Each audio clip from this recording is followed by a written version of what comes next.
Eden Koz here with Just Be, and we are about to take a spiritual boom. We are at an unprecedented time in human history where we are transitioning from 3D to 5D within the great spiritual awakening. This video and audio podcast is the place for you to find your truth beyond politics, your sovereignty, your voice. Let's kick up your vibration now. By the way, each episode ends with the Just Be practice to do just that. P.S. Just to know a little bit more about me, I'm a psychological empath, meditation master, dimensional healer, all the things to help you within this ascension. To learn more about me, visit me at edenjustbe.com. And let's get this party started.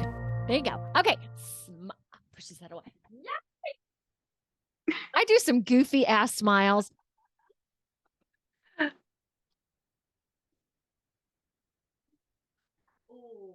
Oh my God.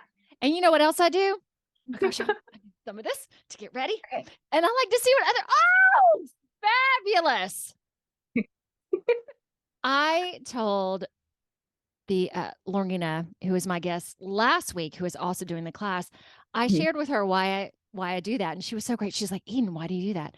I'm like, because it tells me a lot about my guest before we even start. If they're willing to shake, if they're willing to be a little silly, it shows that they are lighthearted. They take all the, I mean, we're going to talk about some serious stuff today, yet they take things with a light heart, and the same thing, and doing silly faces. Come on. This is fun. This is who I am. So yay. Oh, hey, this is Eden with Just Be Spiritual Boom. I'm here with Akasha, as I already talked again, but hey, how are you? Hey, how's it going? Good. Good. Okay, so I'm going to talk a little bit, as I usually do, and introduce her as well. All right, so today, she and I are going to, we're taking the Galactic Akashic Readings class together. So this is my third interview with someone who is taking the course with me. So we're obviously going to go into the Great Awakening a little, because that's what this podcast is oriented towards. Then more into the Akashic Records. I'm going to go into some stuff we already talked about. Her pivotal car crash. Let's talk about your corporate job that exists now, because I think that's going to be important for people. The situation where the father of your child left while you were pregnant, and from what I understand, started you on this wham pow spiritual journey. That was the impetus of everything. Is that right? Yes. Okay. And a little bit going before that too. I feel like with a lot of people, if you can look at trauma through high road or low road. I was divorced prior to that, about 8 years ago now. So that was kind of the start of me looking into the metaphysical shops, getting crystals. That was the start of it, but I didn't quite practice anything until that. Yeah. Oh, okay, everybody, get ready. We're going to go more into that. Okay, so first I wanted to bring up the Schumann resonance frequency. Right now it is off the charts. So if anyone is interested in that, I did a podcast on that specifically before I put it on video. So it was one of the early ones, probably, I should have looked this up, like episode 20 through 25. So that will explain what the Schumann resonance frequency is, because it is essentially the heartbeat of the earth, and it displays the consciousness rising with all of us. So it is just like, if there's someone who's like, I don't know about all this consciousness, you can just pull that up and just, it's scientific. It's just awesome. So anyway, I wanted to throw out there too that I have been feeling some major body ache. So in terms of this ascension, you physically can be feeling a lot of stuff. Yesterday, man, I woke up and was dizzy all day. I left an exercise class, which I have never done before. So I had to leave, go to the bathroom. And then, the class was going to be like another 25 minutes. So I'm like, oh my gosh, I'm going to go back and get my mat, and have to walk in front of everybody. But I just, couldn't do it. So yesterday was pretty, I will say sucky. I mean, it feels like you've been clubbed over the head. So I slept like 10 hours last night, knowing I had a full day today, wondering how I was going to be, and everything seems to be cool. Well, it is cool. So I just want to put this out for folks that are very aware of everything that's going on, that you can have some really nutty physical symptoms, and that they will pass, and drinking lots of water, resting if you can, going outside like I grounded, laid a towel on the ground the other day, just sat there for a little while. So it will pass. It's all good. You're not dying. What else can I say? Okay, now on to Akasha. Thank you very much for letting me share that. Out of Hawaii, 9:30 her time, 3:30 my time. Yes. She is an Akashic Records guide, not only for Earth records, but also galactic and universal. As a universal soul herself, she has been able to read the records ranging from physical locations to actual archangels incarnate. The Akashic Records have been so life changing for her that she now reads the records for clients to assist in their healing, self discovery, and ultimately reminding them of their own divinity within. Clients have often commented that her readings are activations, which is timely for our ascension journey. So, if we can start with that, Akasha, when did you first start noticing that things in our world were topsy turvy? Well, I would say I think a lot of us are sensitive. We are all, from all of the readings that I've done, every single person is psychic. Yep. Our clair gifts present in different ways. And depending on what's needed, what you're doing, that's what I'd like to start it off with. So as a kid, I was always pretty sensitive to spirits. I never wanted to see them. Then fast forward doing this work now, I'm like, show me everything. So how did you know that when you were a kid? How did you know that's what it was? I would just get kind of like, the bad vibes feeling when I would go to certain places. I would share it with my mom. Because I am in Hawaii, if you come to Hawaii, pretty much everybody here that grows up in Hawaii believes in spirits, believes in ghosts. Um, there's a lot, it's a huge melting pot of cultures in Hawaii. So along with all of their cultures, they brought all of their stories. Hawaiians inherently are truly connected to the land, as most indigenous, as all indigenous people are. So a lot of our mythological stories, no matter if you believe in it or not, we all revere it, and we all know that there is truth to it, even though some of these stories about mo'o, which are dragon, water spirits, lizards, that's a pretty common one, that they're all based in something factual that happened in our ancestors' lives. So that's pretty much the premise of it. Oh my God. So just to growing up in a place that was already spiritual, like everyone on some level was spiritual. How neat is that? Okay, proceed, please. Yeah, so that's pretty much the premise of the way that I grew up. So all the way up until adulthood, I would still feel things, but I never wanted to tune in.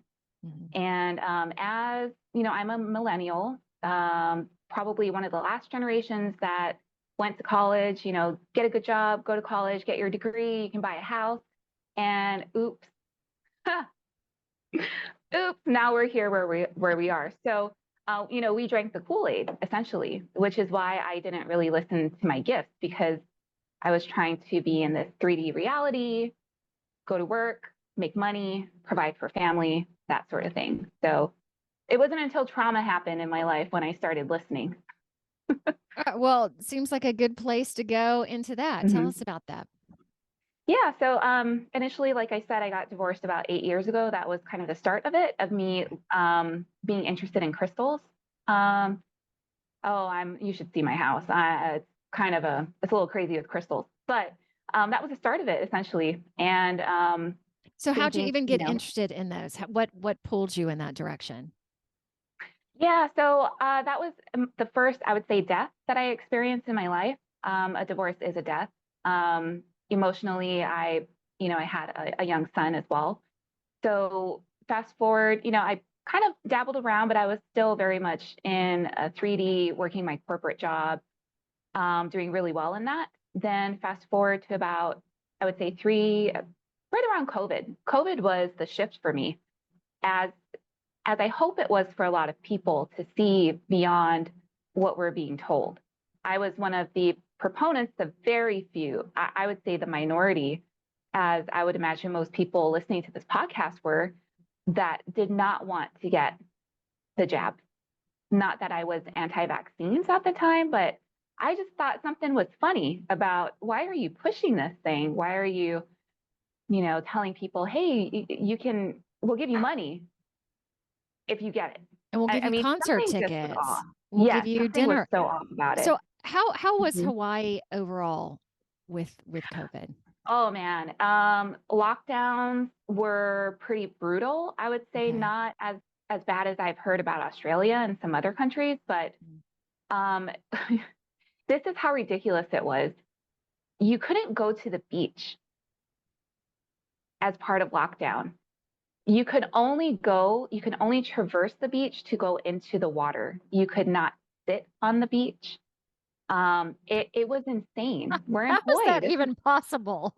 It was ridiculous. One, there's kind of like a caveat with accessing some sites as a Native Hawaiian, because it is, we are inherently connected. So I would take my kids, my nieces and nephews, I would still take them to the beach because that's our connection, is to the ocean. Mhm. So that is one thing that I thought was just absurd, was the bans on the beaches. You couldn't be outside. We have a lot of beautiful trade winds.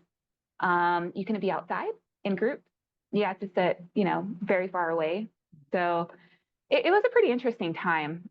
It didn't wake up as many people as I had hoped that it would, but that was pretty much the pivotal transition point for me as far as searching for a little bit more. So when you went to the beach, did you do what you weren't supposed to, or did anyone You, stop you or go, hey, what are you doing? no, thankfully not. Good. You technically were not supposed to sit on the sand.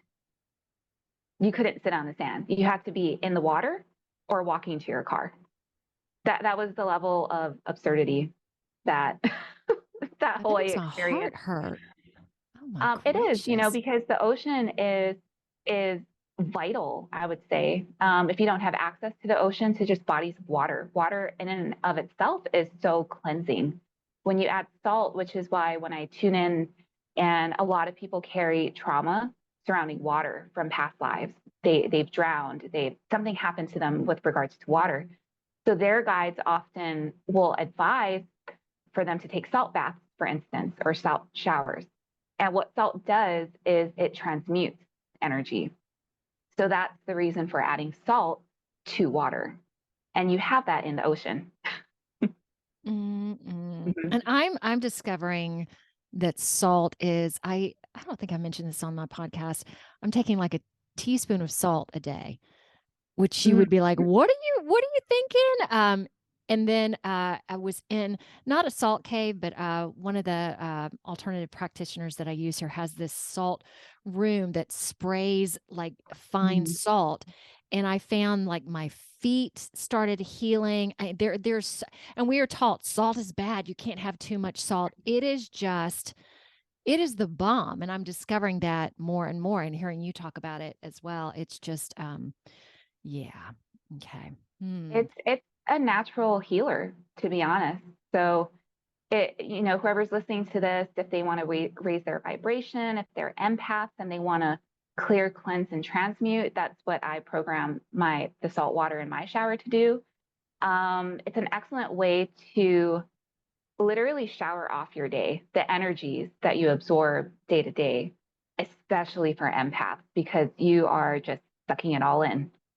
So how do you program it then? Is it just setting an intention, or is there more to it? Just setting an intention, as you can with water. You can program your water before you drink it, and you can do the same thing when you take a shower too. Nice. Okay. Yeah. So what drew you to crystals? What was the thing about them? To be honest, now that I know, it's more past life related, but as I would say, as a Hawaiian, or as anybody who feels a connection to nature, that's what really started the interest. Was, oh, I wonder what that is. So my first crystals were a moonstone and an obsidian. And I like to say my moonstone got me through my divorce. Oh. So that's kind of what started the journey. But you know, now, especially if you are sensitive, you can really feel the energies of crystals. They do emit frequency, especially clear quartz. So if you don't know anything about crystals, but you want to get into them, I would highly recommend people get a clear quartz crystal. I would say that's the master healer. You can program clear quartz crystal as well, just as you can program water. So that's the best way to start. It doesn't have to be big. You know, size doesn't really matter. It's more so how you work with it. So I love crystals. I suggest everybody go out and get one. And quartz is the most common type of crystal that you can find. So it is pretty inexpensive if you don't have a lot of money to spend on it. And is obsidian, is that the black? Yes, obsidian is volcanic. Okay. So yeah, so it's black. Onyx, obsidian. Okay. Those are pretty good ones for black tourmaline, you know. I love crystals too, yet I'm not like some of them I know the names. There's so many.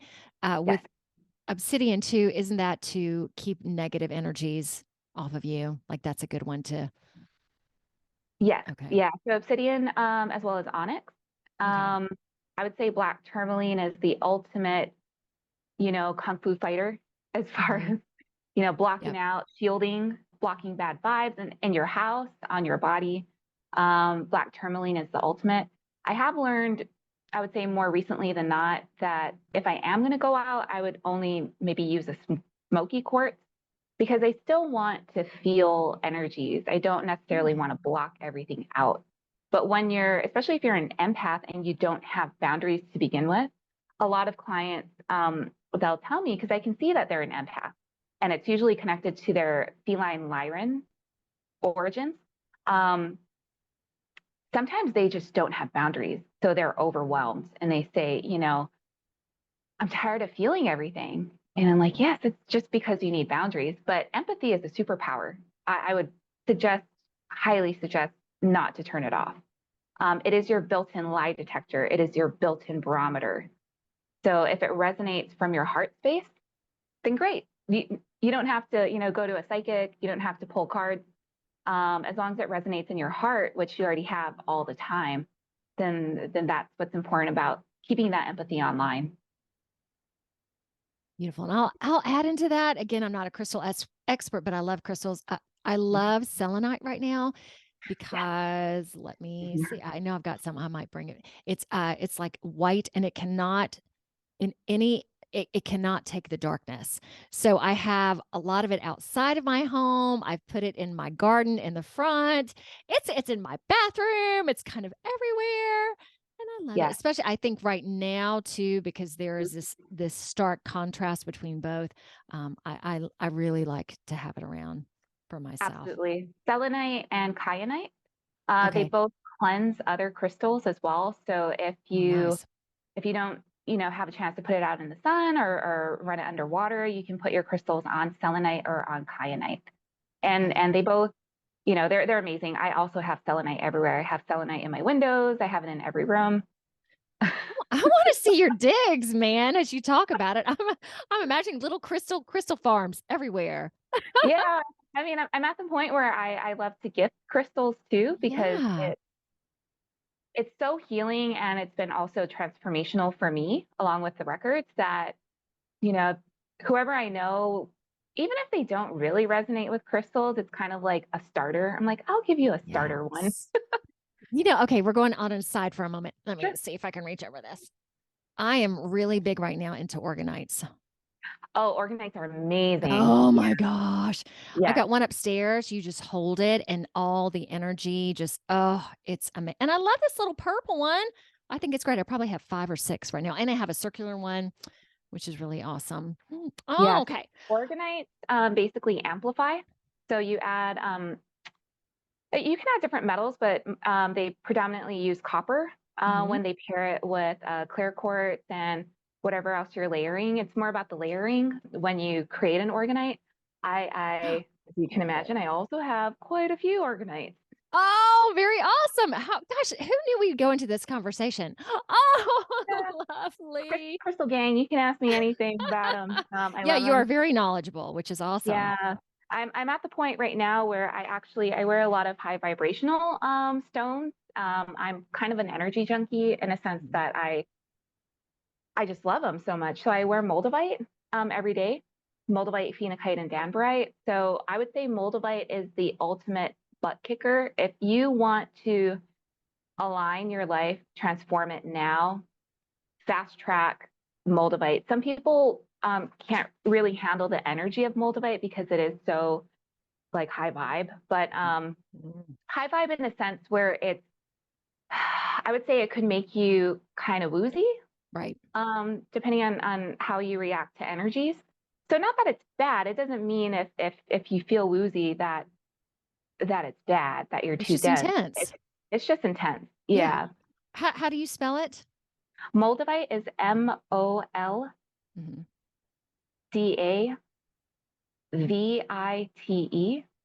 Okay. And let me stress, you can get all of these things on Amazon as well. Well, not everything. I shouldn't say everything, but Yeah. I know I get my organites on Amazon as well, even though I'm trying to back away from Amazon a little bit.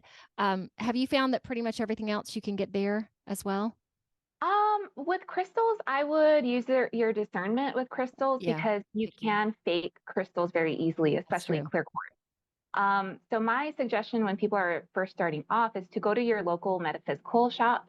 Mhm. If you don't have a crystal shop, usually metaphysical shops will carry some crystals. Mhm. They will always carry clear quartz because That's you the can find it everywhere. But I would suggest to start with that. That way you can also hold it before you purchase it.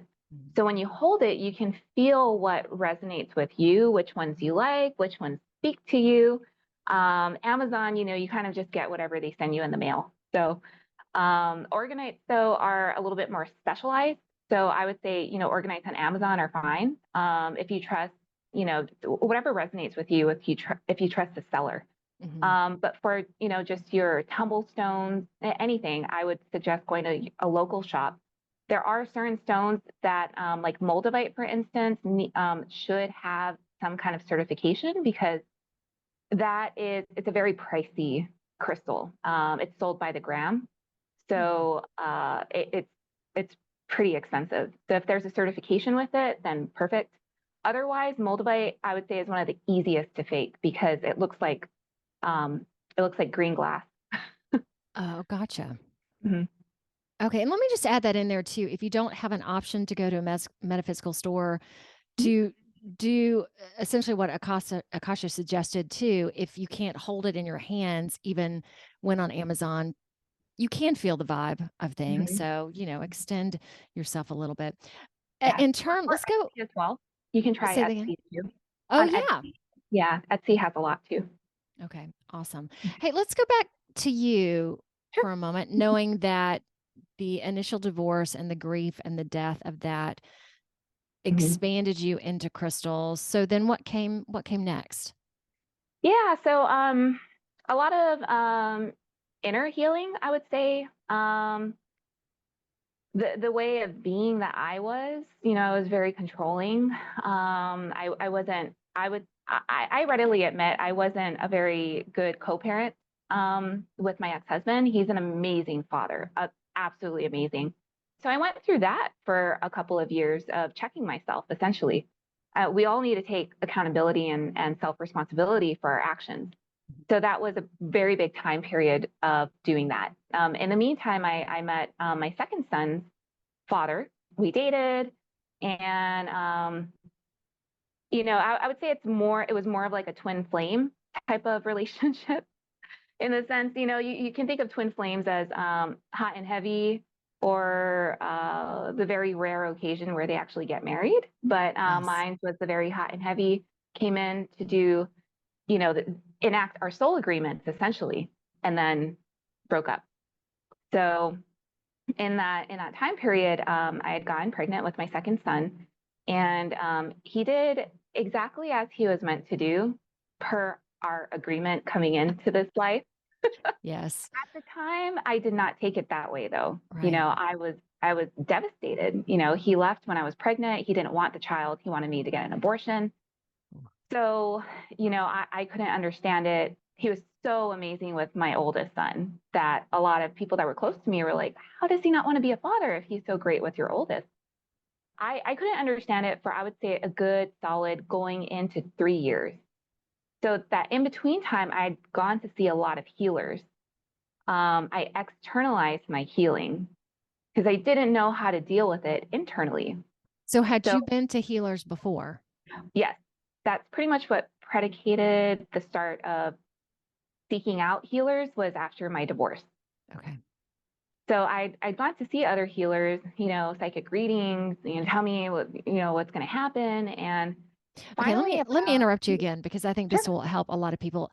So in terms of like instead of going to a licensed therapist or that sort of direction, what drove you into I would like more? Did you always have that propensity or? I always did. I was always fascinated with all things paranormal and metaphysical.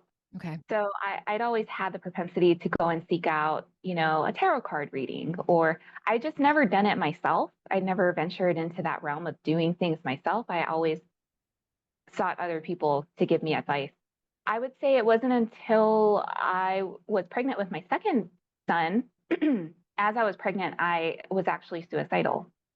So that was the start of it because I couldn't understand why it was happening. The only reason why I sought out mental health counseling was because I had my oldest son.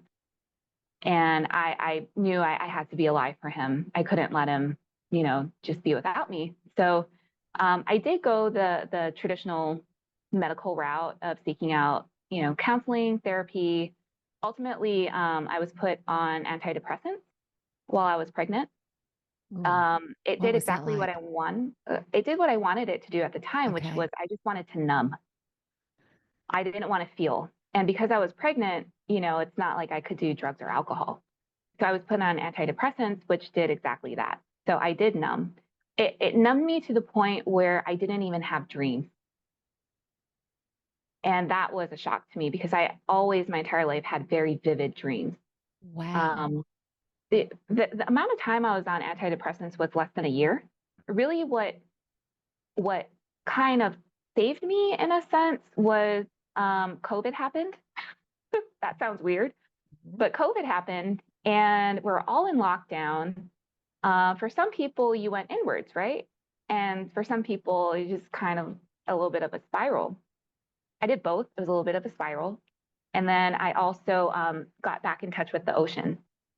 So I've always been a paddler, a canoe paddler, my entire life. And my friend introduced me to what's called surf skis, which is a type of kayak. So I started getting out in the ocean solo paddling. And once I started doing that, I cold turkeyed antidepressant Oh my on, I gracious. think it was June 1st, 2020.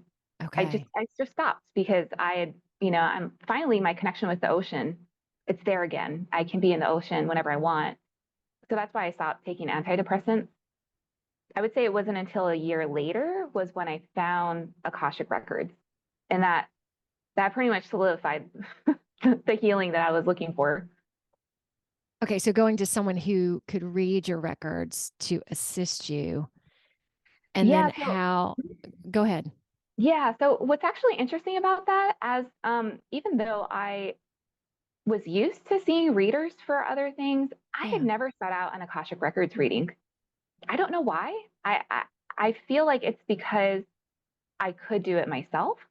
So I started seeing my you know, if you're buying a car, you start seeing the car everywhere on the road. Essentially, what happened with Akashic Records was I couldn't quite get over the, you know, my son's father situation. I still loved him. I still had feelings for him, and I couldn't understand why he would just leave. So I started seeing Akashic Records everywhere. I saw my teacher was offering to learn it for yourself. So I signed up for it. This was April of last year. And immediately, the first session that I had with her, I got into my records and I could see, and I was like, wow. And when you first learn or when you first have a reading with somebody,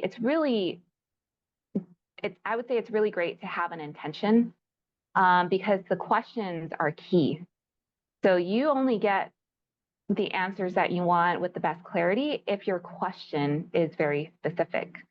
So I had gone in because I wanted to understand what was the soul agreement with me and his father. Why did this happen? And I was shown it immediately. As soon as I got into my records, I was like, wow. Do you mind sharing what that was? Yeah. So ultimately my son's father and I did make this soul contract because he wanted to experience what life would be like to be the bad guy, quote unquote. When I saw him, as I did myself, in our first, our energetic form from source, we all come from a place of unconditional love. That's what source love is. It is on a level that is incomprehensible here on earth. The closest thing to it is a parent's love for their child, and that doesn't even compare. Once I saw us, they actually showed me when I was outside of the records. That's how much I was practicing, that I just so happened to have this vision of it. Inherently, we are not bad people. I want everybody to understand that. We all play roles, and we all choose these roles for our own soul's growth. Even the worst person, you can think of Hitler, you can think of, Mussolini, they're not inherently bad people. We all come from source love, but you take on these different roles to play to enact soul agreements, essentially. So that was what he wanted to experience in this lifetime, was what would it be like to be selfish? And I could tell you, when I found that out, I cried all night because it was so beautiful. I'd never experienced that type of love before. And not that I didn't come from a loving home. I mean, I absolutely, like, my family, my parents, they're my rock. But it's a different type of love that I can't even explain. Some people, I've had some clients that have experienced it. So I'm like, oh, good, say no more. But that's essentially what we should all take away from this, is that we all play different roles, even in our own lives. Sometimes we're a good guy, sometimes we're a bad guy. In your past lives, you've been male, you've been female. It's all about polarity. So that's essentially what I learned when I first started going into the records. And once I was able to see that, I wanted to know more. So I was hooked with the Akashic Records. Every day I would practice. Every day I had questions, from the littlest question to the biggest. Should I buy this property? Should I, decision making. You can ask any question in the records. It holds your past, present, and future probabilities. So a lot of clients now, they do ask about that, about their romantic partnerships. Am I going to meet this person? Am I going to fall in love again? You can ask those questions, but what I explain to clients is it looks like timelines to me. You can think of them as forks in the road. Right now you're tracking one, but you can make a decision and go on to another. Mm-hmm. Technically, when literally timelines, as I see them and as some other people see them, it looks like stacked horizontal lines that run parallel to each other. So that's what people refer to as, you can jump timelines by raising your frequency. If you're in a low frequency and you're tracking, a lower timeline, I would say, where, there might be more lessons or negative experiences, you can always jump it. We all have free will, and you are a sovereign being to do these things, but it starts with accountability. So it's like I tell folks, hey, this is what I'm seeing in the future for you now, but that's today. So that could completely change. So in terms of fortune tellers, that sort of thing, I also say, hey, this is the track that it's running right now, yet it could switch and things could, but here's where it is right now. So take that and see what you want to do with it. When Exactly. to go back to your Well, you had told me before about the car crash, and then Yes. Mhm. wasn't it one therapy that you were feeling suicidal, and they said, "Oh yeah, we'll see you in a month." Yes, yes, That's our yeah, earliest. yeah. So I learned to read the Akashic Records a little over a year ago. So it hasn't been that long that I've been practicing it. But because I went into it every day, I got acclimated with the records really quickly. So my clairvoyance strengthened, my clairaudience came online, clairsentience, claircognizance, all of the clairs started just firing because I was in the records so much. I learned the Akashic Records only to heal myself. I had zero intention of doing readings for other people. I have a pretty successful corporate career Yeah. where I never felt like I had to do readings for other people. I was the client getting the reading. So I had never done that with the intention of doing readings for other people. Money wise, I just didn't have to either. So fast forward to January of this past year, I was in a pretty devastating car accident.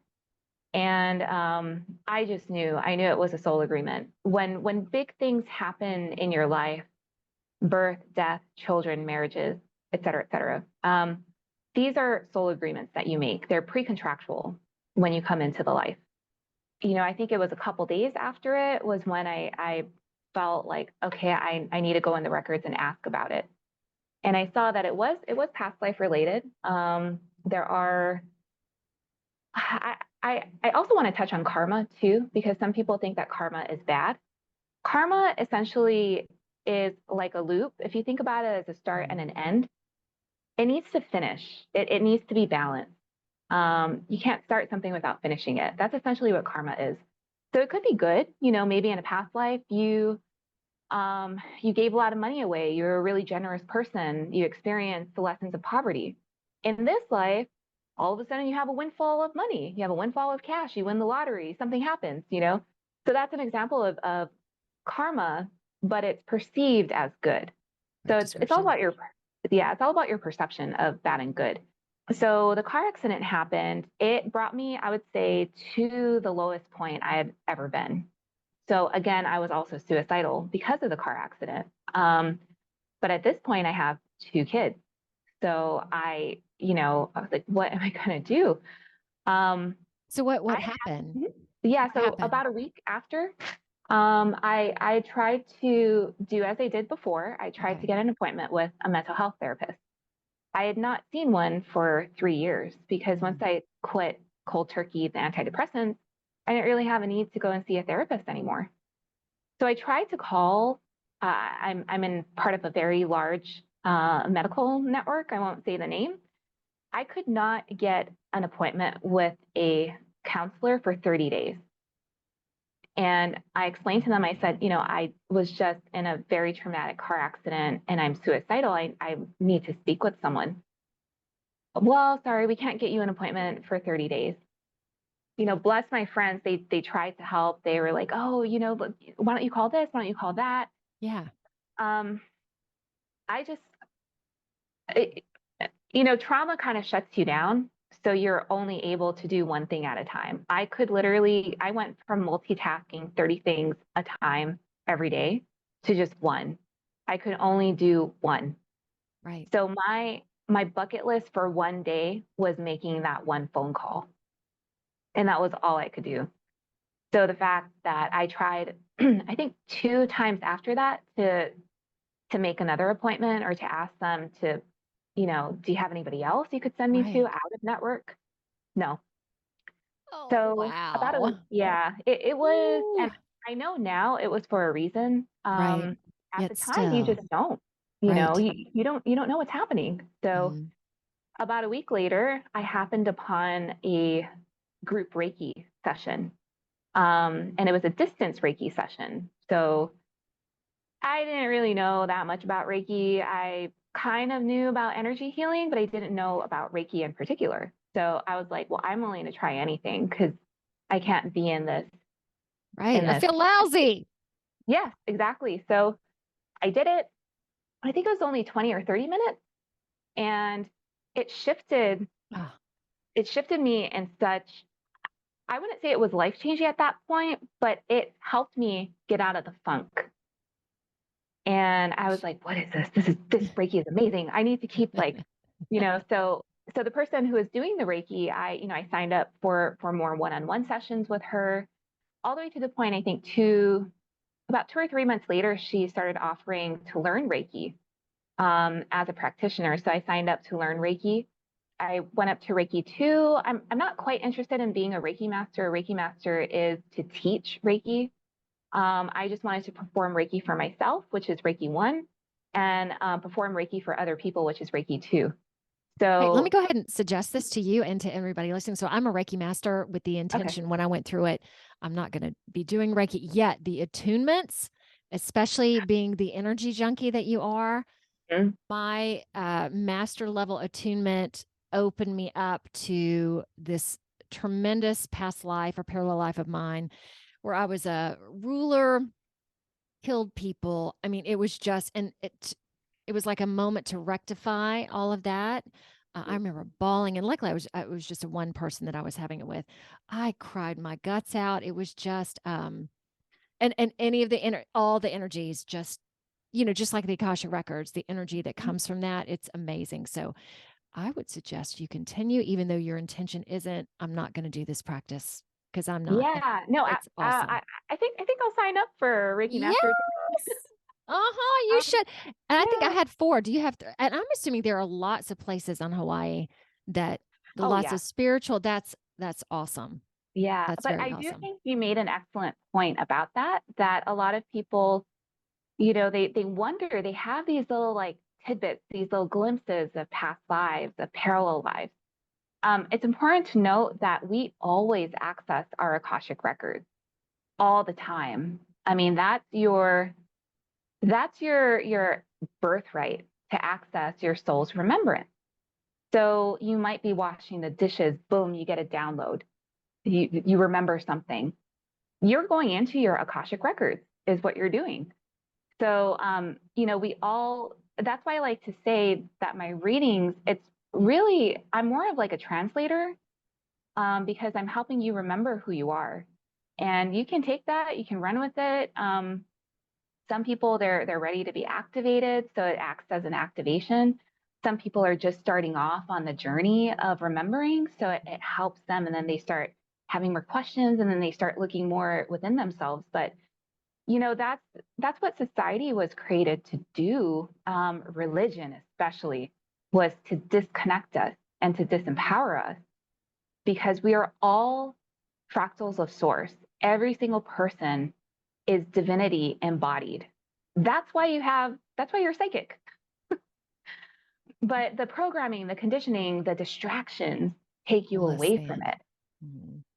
And let me add Yeah. also the pineal gland is your birthright too. So to put Mhm. those two together, and the pineal gland does open you up into more of your psychic abilities that everybody has, the connection that we have. And it'll be interesting when we start. Well, we are moving into the Great Awakening now, but as more people start to become online to it, what our pineal glands are going to do, and they have been suppressed through fluoride in the water, through again mind control, what we think, what is put into our food. There's so much. So Mhm. between these two things, and there's so much else. Ooh, so Oh man. expansive. Yeah, we could go off on a tangent about that. I mean, the physically, I mean, you hit the nail on the head. If you know, fluoride in everything that affects your pineal gland. I would say, I'm sure you've seen this too with Reiki, is a lot of crown issues. The crown issues are also ancestrally related. Crown issues that get passed on generation to generation to generation. And a lot of it I've been seeing is because of religion or power. It's all about disconnecting you, which affects your crown. So the third eye, intuition, the crown, guidance, spiritual guidance. People say, I can't hear my guides or I can't connect. Um, try Reiki. Reiki is amazing to at least try to help you unblock any kind of form of energy healing. I As would long as you agree. resonate with it, that's what's key. If you resonate with it, then you'll be more open to receiving. Yeah, and I would say again, every bit of it is delightful. So I've done cranial Mhm. sacral, and probably like you, I've just dilly dabbled into everything because everything that I do is energy based. So anything to even acupuncture that works on your meridians, just anything to open you up to because we are energy. All of this is energy. You cannot escape energy. The measurement of the calorie is an energy measurement as well. Okay, we're gonna have you do the Just Be practice in a moment. Again, I feel like we barely touched the surface of things. So before we go into that, and I know right now you're bridging the gap and doing your corporate job full time and Mhm. taking readings on as well. So Yeah. my intention, and tell me if this is good, is to help get you more quickly into this. I don't know if that's the right way of saying things. Mhm. Because you definitely, I mean, I'm sure y'all can see and hear she has this incredible affinity for it. And the fact that we are also taking this Galactic Akashic Records class too, that Debbie, our the woman who's teaching, basically said, I was not able to offer this before because the where the earth was and where people were in terms of opening, they were not ready for it now. So knowing that we are ready for it, knowing that, I mean, the world is exploding. It's exploding. So I think millions of people are going to come your way. I'm just kind of getting ready for things as well. Is there anything else you would like to share before we go into the practice about Yeah, you, about I your think work, or anything? that's so important to note, with all of my clients. We are all not resonating with jobs, with people, with Yeah, relationships. This is all meant to happen. yeah, So the only constant is change. The more you can lean into it, the easier the ride is. The more yeah. you resist it, the harder it's going to be. Because it can So be very painful in terms of relationships and close relationships. Oh, I absolutely, can speak on that a lot. Yeah. absolutely. But it's meant for your highest good if you look at it that way. Jobs, especially, a lot of people just aren't resonating with their jobs. I have to say, I kind of am not either. I don't feel like I'm helping people in the way that I'm helping people with these readings, with doing Reiki. That was another thing I forgot to mention is that because of the car accident experience, once I learned Reiki, I actually opted to offer free Reiki, free crisis Reiki. So it's only 10 minutes, it's a distance session, it's a remote session. But if you are suicidal, if you're depressed, if you single parent overwhelm, I do offer a free crisis Reiki service, and I do it, when I'm available, which would be anywhere in 24 to 36 hours once you book the appointment. Um, but it's critical, especially right now, because we're all in this huge shift. So I did want to mention that. But as far as my corporate job goes, And I would say let me bridge mhm, in that. If I'm going to post your, well, if you're listening to this, her website and everything will be posted in the notes. If you're yeah. watching this, what is it best for me to put your website or just an email address for you? What would you Um, prefer? website's good. The Okay. website has all the information. It also has the information on Reiki if you don't know what that is. It also Mhm. has a page on the crisis Reiki, as well as the Akashic and Galactic. So Galactic, I also want to mention, does include Universal. I did not know that I could access Universal Records. I had no idea what that was. Thank you, Debbie Solaris, for offering this class. I kind of fell into it because there are some Too. people that are universal souls. Their origination point is outside of this universe. Um, I also originated outside of this universe, which I came to find out is that's how I'm able to read the records of the multi universe. So some people call them archangels. There's about 12. So when I see the universes, it's on a clock. And there's also the feminine counterpart to it too. So, if you feel like you originated beyond this universe, chances are you did. I have read some people that feel like they're a bigger soul. I would say majority of people though did originate in this universe and in this galaxy in particular. So, um, the galactic readings will help with all of that. But as far as a corporate job goes, I mean, this is going from like one extreme to the other. It's very 3D. Um, Beautiful. I, I've always been, I would say, a great networker. When I meet people, I can connect with them. We call it talk story, quote unquote. I can talk story with you. You can just, it's very comfortable for me to connect with people. I went to my first networking event for my corporate job since my car accident a few weeks ago, and I just could not handle it. Man. There's alcohol, it was just a different vibration from where from where I've been in my little Akashic Records bubble. So, and it is you'll discover as the more you are into a spiritually aligned job or direction, it's not even a job, the more of these things that really don't matter, I guess, start to fall away, or you start to see that this really isn't my place. I really don't click with that. And you got this beautiful transition already. Things are right in front of you. And I have to tell you, Akasha, thank you so much for offering the crisis Reiki. I mean, that is a really big deal. So much gratitude and appreciation to you for that. Yeah, absolutely. I like to tell people that are in those situations that, you could go and see and talk to somebody, but unless they've been in that situation themselves, they can't resonate with it. Oh, go put them on a pill. Go have them do this. Just go outside, get some sun, eat better food. No, unless you've been in that situation, like I was saying, you can only do one thing. Sometimes you can't even do anything. So I do offer that because it's important to me to give back. I mean, that's what Reiki did for me. So that's what the records have done for me too.